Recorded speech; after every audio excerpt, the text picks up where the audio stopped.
একটা কেন 100টা মন্দির তৈরি হোক, একটা কেন 100টা মসজিদ তৈরি হোক, 5 লক্ষ কেন 5 কোটি মানুষ বসে গীতা পড়ুক, কারোর বলার কিছু নেই।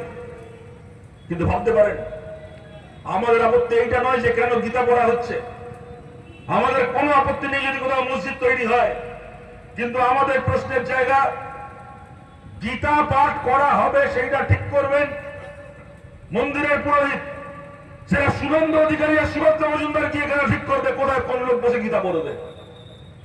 মসজিদ একটা কেন 100টা মসজিদ তৈরি হোক, কিন্তু কোন রাজনৈতিক নেতা মসজিদ তৈরি করার নাম করে ভোট কেন চাইবে? কোন রাজনৈতিক নেতা গীতা পাঠ করার নাম করে ভোট কেন চাইবে? রাজনীতি রাজনীতির জায়গায় থাকবে, ধর্ম ধর্মের জায়গায় থাকবে। আমরা বামপন্থীরা চিরকালে লড়াই ছিলাম, লড়াই আছি, লড়াই থাকবো। আজকে পশ্চিমবাংলা যত ভোট এগিয়ে আসবে তত স্কুল কলেজ হাসপাতাল রাস্তাঘাটের দাবি, স্কুল কলেজ হাসপাতাল রাস্তাঘাট নিয়ে কথা বাতিল হয়ে যাবে, খারিজ হয়ে যাবে। আর মন্দির মসজিদ নিয়ে গলাবাজি যে যত বেশি করতে পারে সে তত বেশি ভোট পাবে।